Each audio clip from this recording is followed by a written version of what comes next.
The chamber of the interstellar conclave was older than most stars humans could see with the naked eye. It floated in quiet space, wrapped in layers of ancient metal and energy fields that had been repaired, rebuilt, and repurposed by 100 civilizations over millions of years. Every species that entered the chamber felt its weight. Some felt pride, others felt fear. A few felt nothing at all. Humans were new here. Elias Rowan sat alone. His seat was placed where human seats were always placed, near the outer curve of the chamber, far from the central ring where the oldest and most powerful species gathered. The position was not openly insulting. It never was. That was how the conclave worked. No words of disrespect were spoken. Everything was done through tradition, seating, silence, and distance. Elias rested his hands on his knees and waited. Around him, the chamber slowly filled. Tall figures with skin like glass and light took their places. Beings made of soft, flowing shapes settled into gravity cradles. Others hovered, floated, or anchored themselves to the floor. Conversations hummed in dozens of frequencies, some audible, some not. Elias could not hear most of them, and he did not try. He had learned long ago that humans were watched more closely when they seemed calm.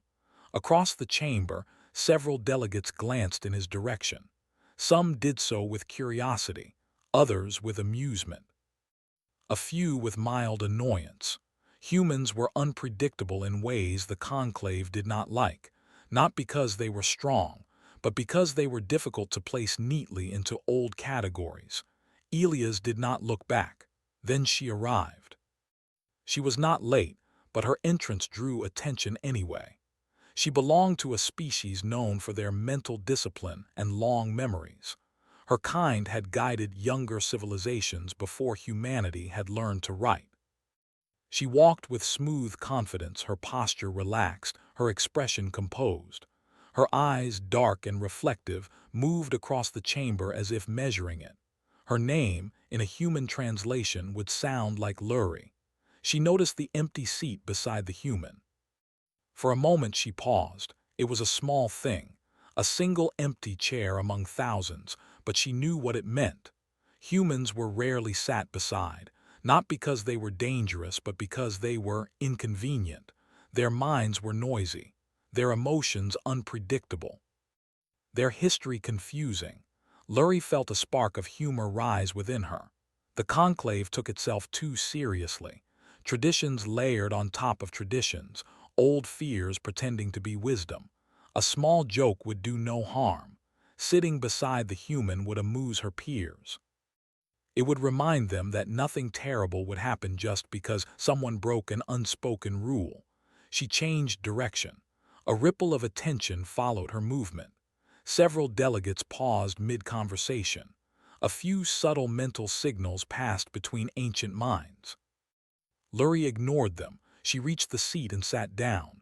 Elias turned his head slightly, surprised but polite. He met her gaze and nodded. "Hello," he said. His voice was calm, not defensive, not proud, just present. Luri inclined her head in return. "Human," she replied, her tone neutral. "Yes," Elias said after a short pause. "That's still correct." For a brief moment she almost smiled. The chamber lights dimmed slightly as the conclave prepared to begin. The central ring glowed with soft energy. Elias adjusted his posture, then became still again. Luri folded her hands and waited. That was when she felt it. At first, it was so faint she thought it was nothing. A pressure behind her thoughts. A sense of depth, like standing at the edge of a great distance and realizing the ground beneath you was thinner than expected. She frowned slightly. Her species was trained to notice changes in mental space. She reached inward, checking her focus, her balance. Everything was in order. No outside probe, no psychic contact. Yet the feeling remained. It was not coming from Elias that, more than anything, unsettled her. Humans were mentally loud creatures. Their thoughts tended to spill outward in uneven waves. She had prepared for that. What she felt now was different, vast, quiet, and patient. It did not press against her mind. It simply existed like a mountain beneath the surface of a calm sea. She glanced sideways at Elias. He was watching the central ring, his expression neutral. He did not seem to notice anything unusual. His breathing was steady. His pulse, visible faintly at his neck, was calm. "Is something wrong?" he asked softly without turning fully toward her. Lurie hesitated. "No," she said, "just adjusting." He nodded and returned his attention forward. The feeling grew clearer, not stronger, clearer. Lurie became aware of a strange sensation, images that were not images, memories that were not her own. A dark sky filled with unfamiliar stars, structures burning slowly in silence. A sense of grief so old it no longer hurt, only existed. She stiffened. This was not acceptable. The conclave strictly forbade the presence of uncontrolled psychic artifacts. She quickly scanned the chamber for signs of disturbance. The ancient monitoring system showed no alerts. The delegates continued their quiet conversations. No one else seemed affected. The sensation did not feel hostile. That made it worse. Lurie focused again, narrowing her awareness, trying to identify the source. The impression seemed to be around the human, not inside him, not connected to his mind. More like he was standing in the shadow of something enormous, and she had stepped close enough to feel the cold. "Human," she said quietly, keeping her voice low. "Are you carrying any artifacts?" Elias blinked. He looked genuinely puzzled. "No," he said, "just documents and a translator." She studied his face carefully. There was no deception there, no fear, no pride, just honest confusion. The conclave officially came to order. A voice echoed through the chamber, translated into each listener's perception. Ancient matters were discussed: trade routes, border disputes, long-term resource agreements. Elias listened without comment. Humans had limited voting power here. For now, Lurie struggled to focus. The sensation deepened, unfolding slowly like a vast presence becoming aware of a change in its surroundings. She felt a sense of attention, not directed at her, not directed at Elias, directed at the situation, at the fact that she was there. Her species had words for this kind of thing. None of them were comforting. She carefully reached out again, this time not probing, just observing. What she perceived made her draw a sharp breath. The impressions were ancient beyond measure, not chaotic, not aggressive. Structured, patient, like something that had learned to wait longer than civilizations lived. A thought brushed the edge of her awareness. Not a message, more like a question. Who sits with the human? Lurie's heart beat faster. She forced her expression to remain calm. Elias shifted slightly in his seat. "If I'm bothering you," he said quietly, "I can request a reassignment." "No," she replied too quickly, then softened her tone. "No, it is fine." The thought receded, but the presence remained.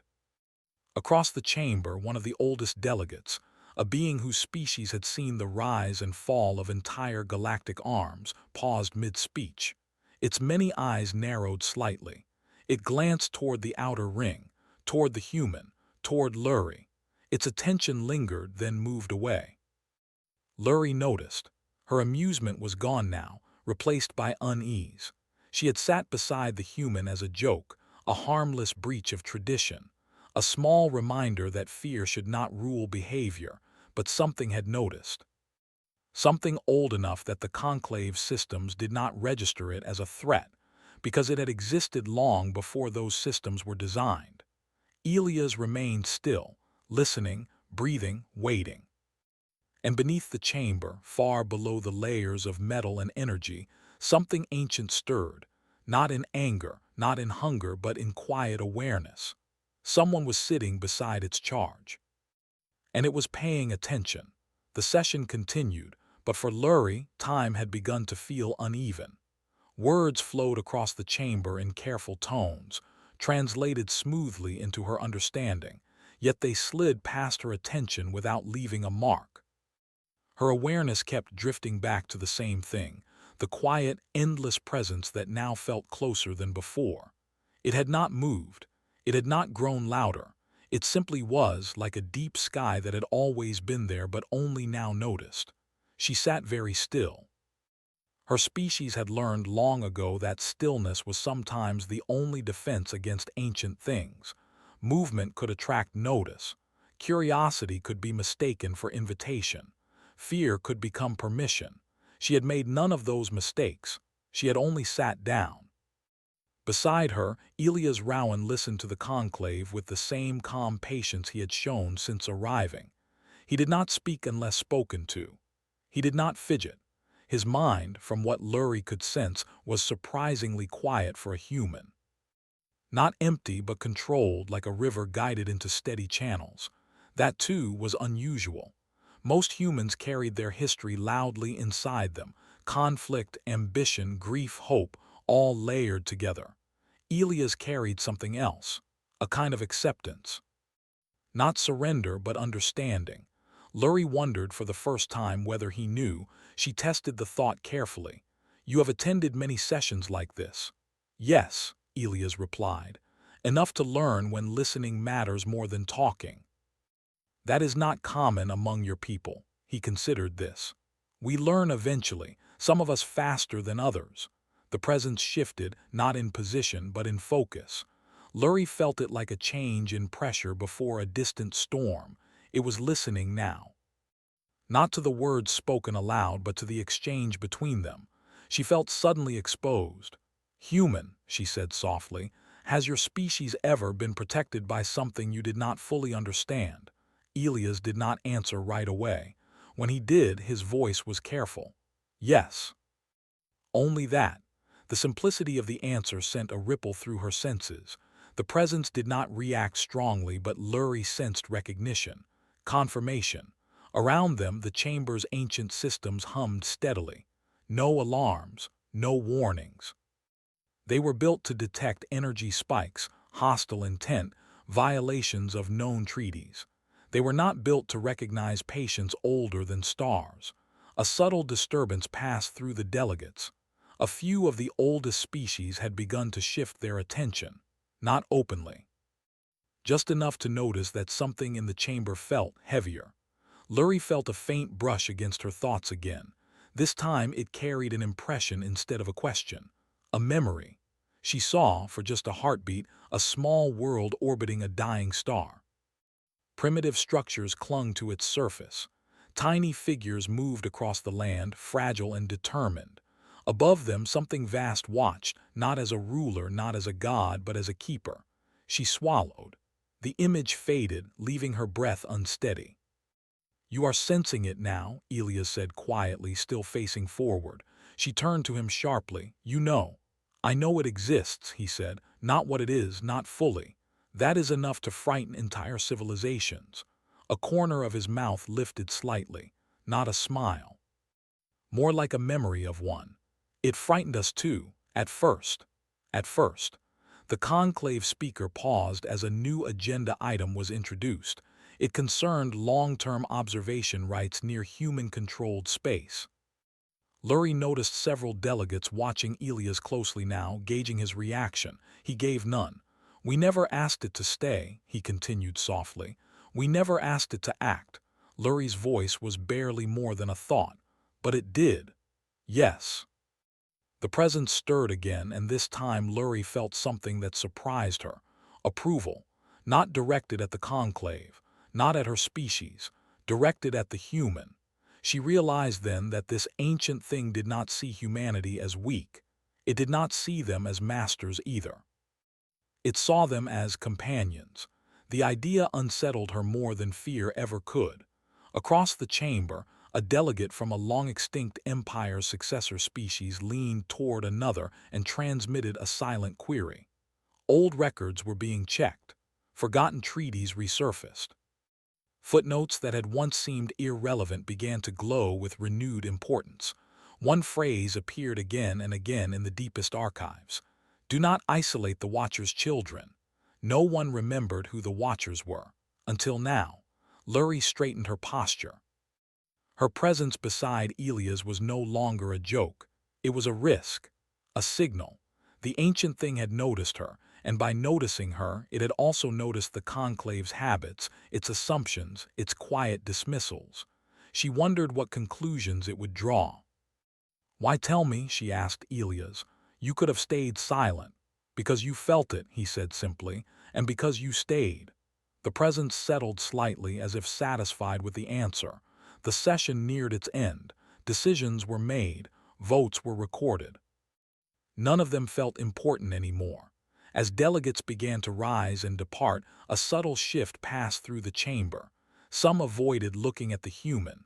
Others studied him with new caution, a few with something close to respect. Lurie stood as well, her movements measured. She hesitated before leaving. "Human Elias." "Yes." "What happens now?" He looked at her then, really looked at her, and for the first time she saw the weight he carried not as fear but as responsibility.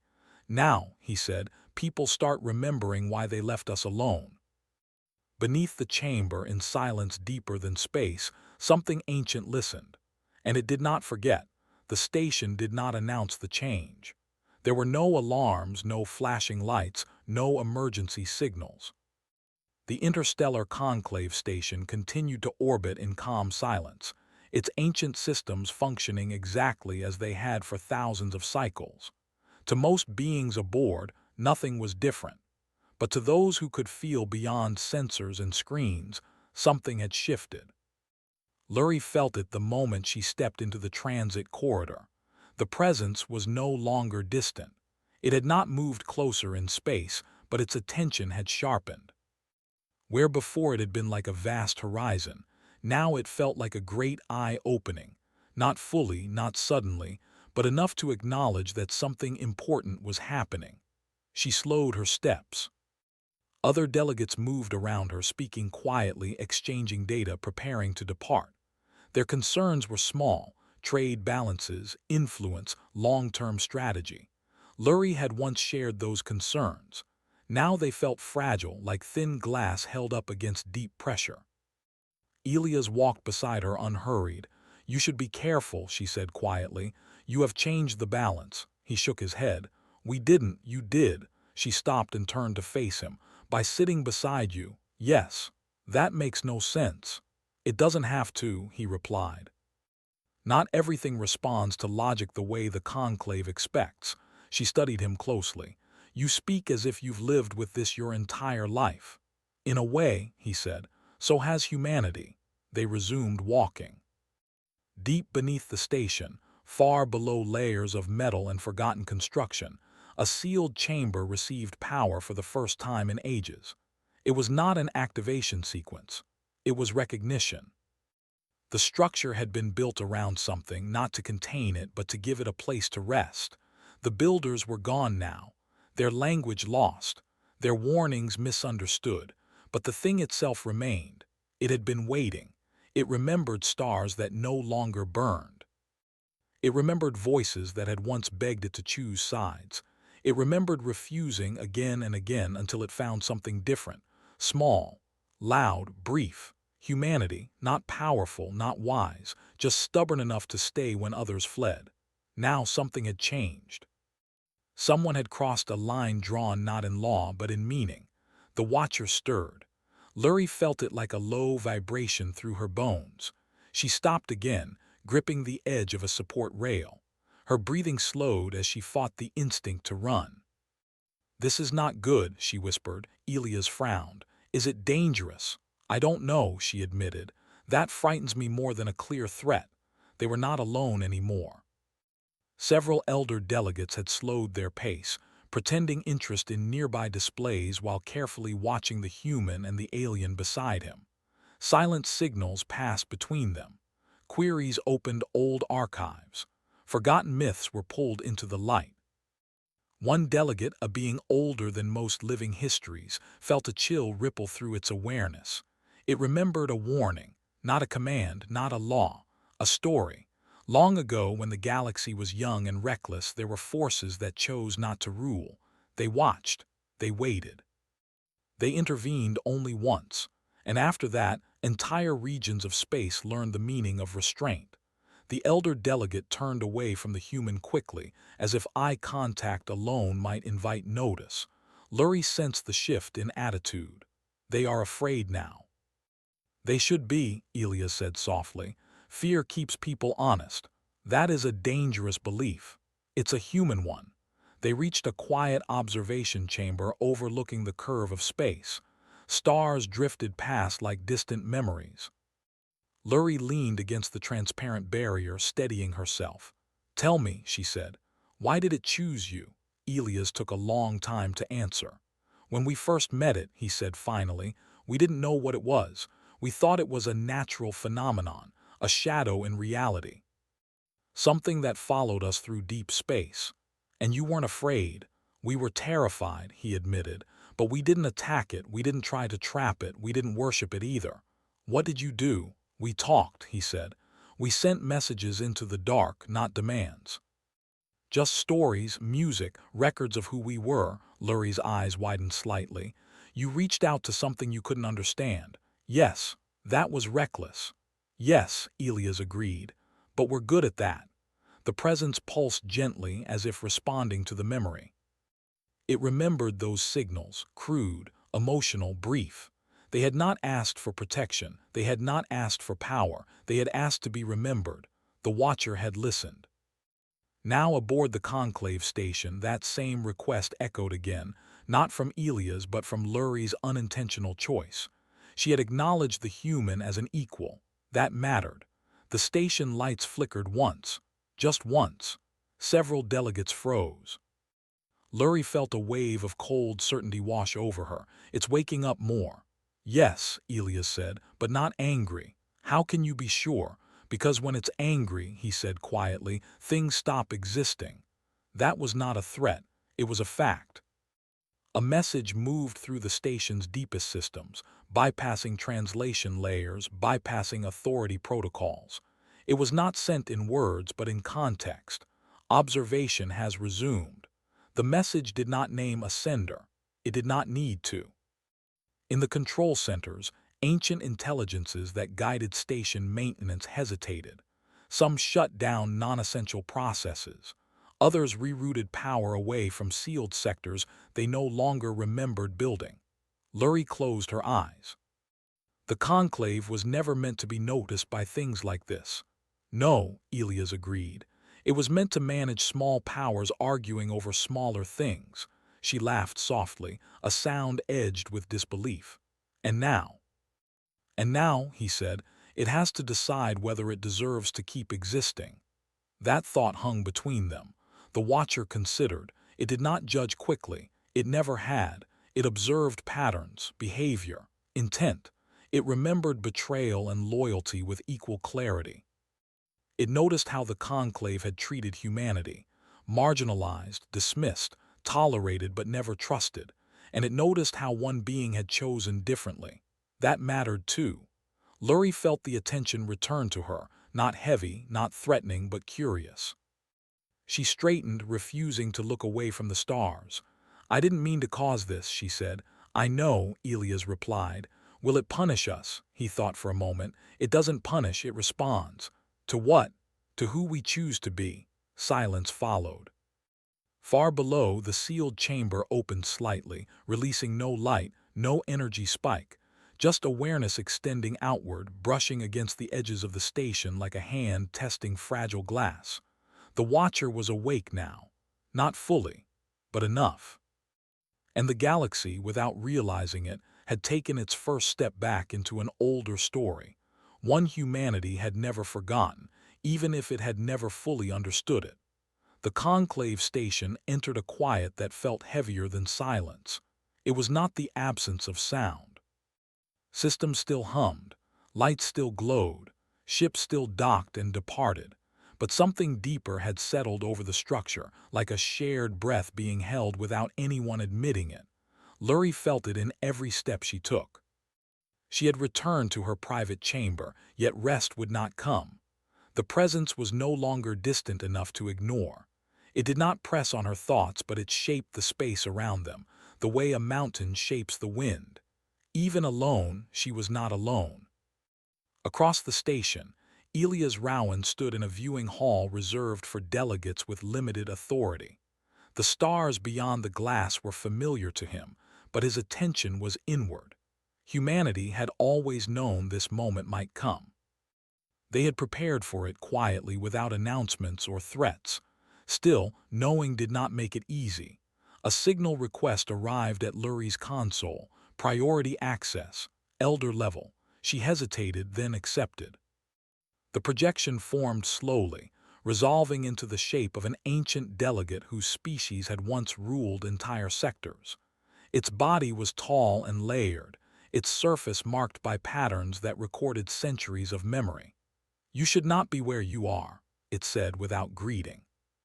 "I could say the same," Lurie replied. "This is not a time for humor." "No," she agreed. "It stopped being funny when the station blinked."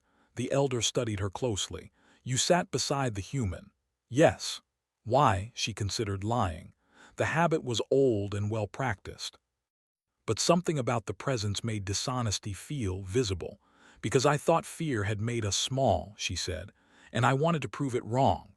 The elder was silent for a long moment. "You may have proven something else instead," it said. Around the station, quiet meetings were happening.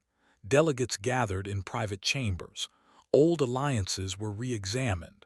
Long-dormant emergency protocols were reviewed and then quietly set aside. No one wanted to be the one who escalated, because no one knew what escalation would mean anymore.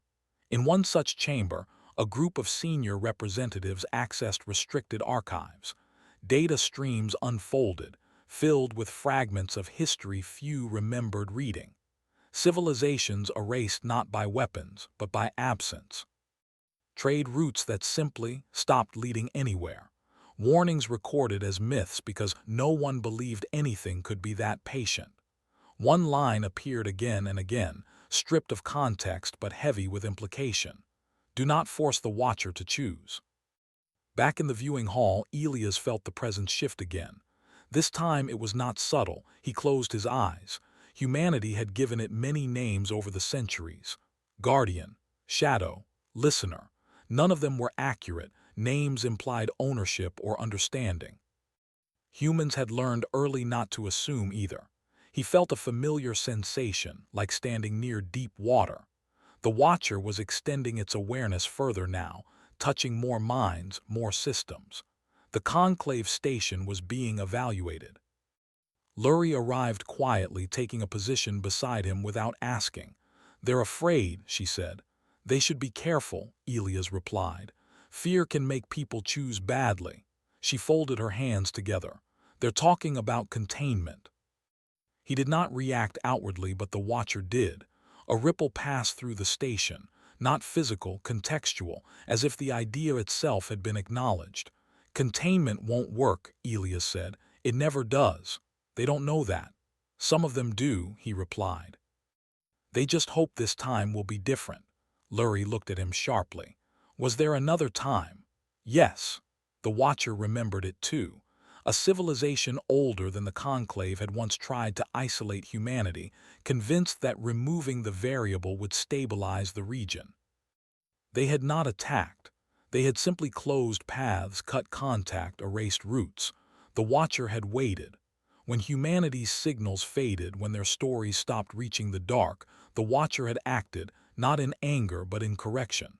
That civilization's systems failed quietly. Not all at once, one by one, until nothing remained that could remember what they had been. The Watcher did not want to choose again, but it would if forced. Lurie felt the edge of that memory and shuddered. "They don't understand what they're risking." "No," Elias said. "And that's the real danger."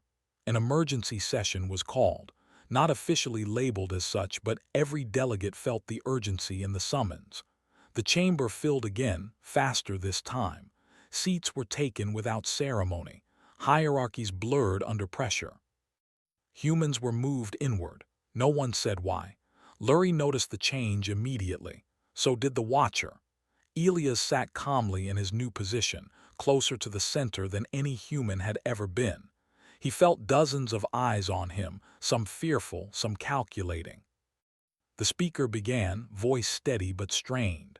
Recent events have raised concerns regarding external influences within conclave space.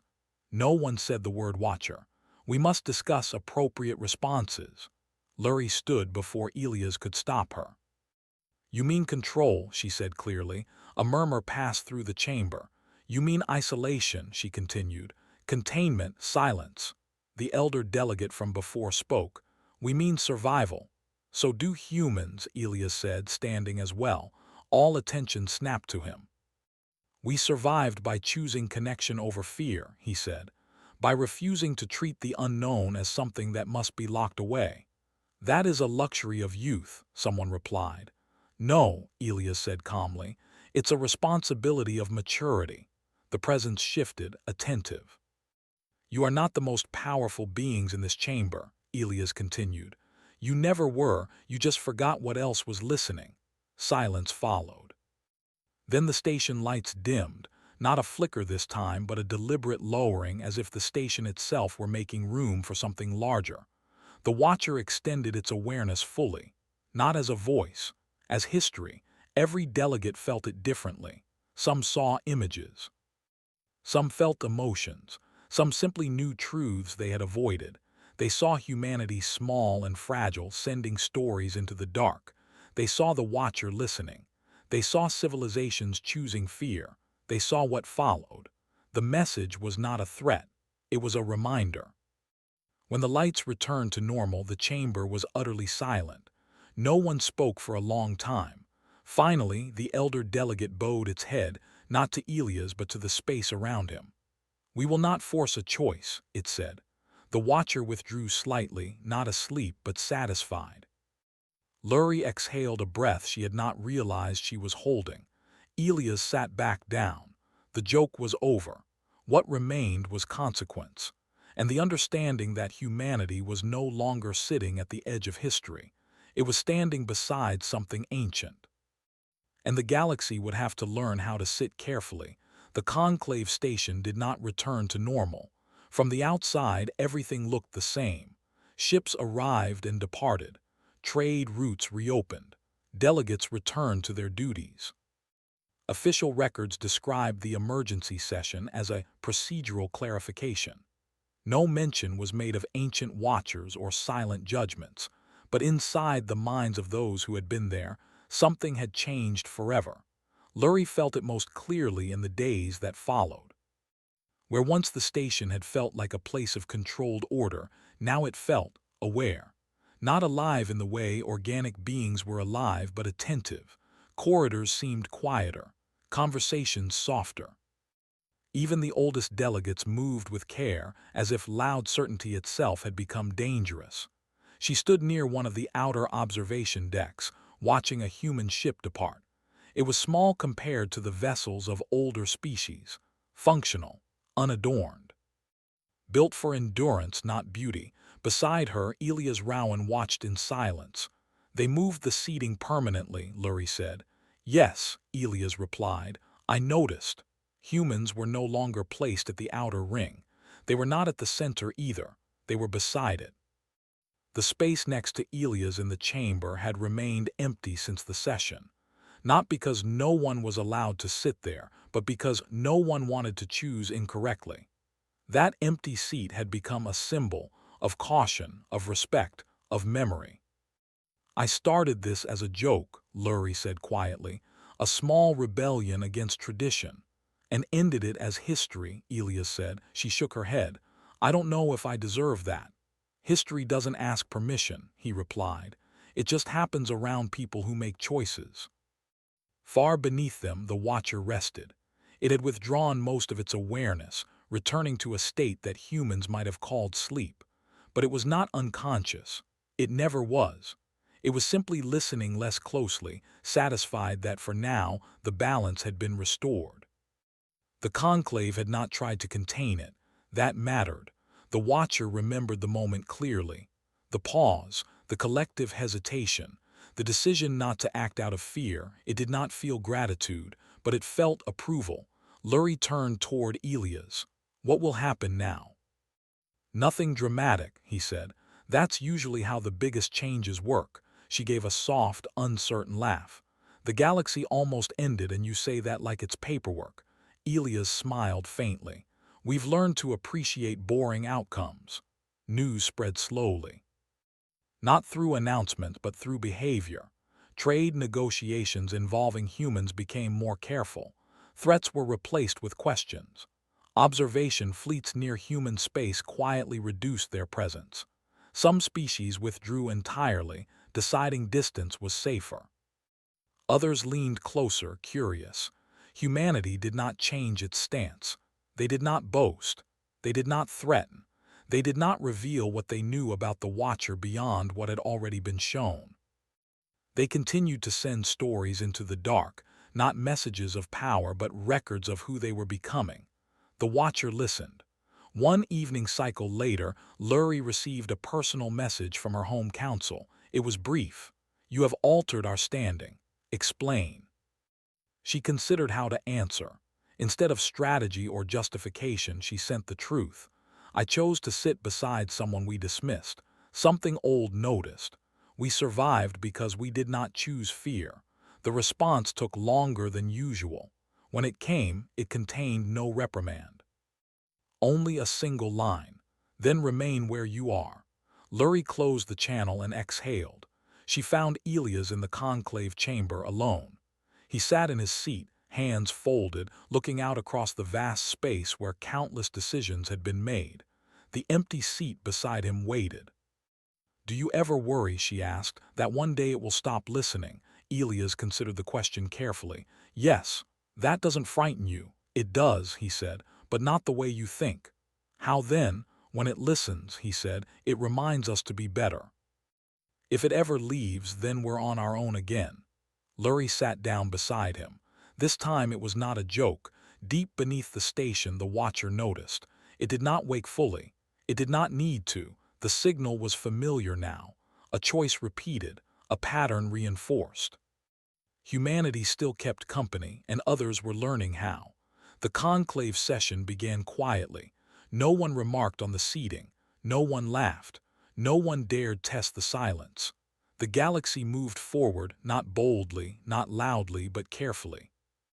And somewhere in the deep dark between stars, something ancient listened just a little longer, satisfied that for now, at least, humanity had not forgotten what it meant to sit beside the unknown without fear.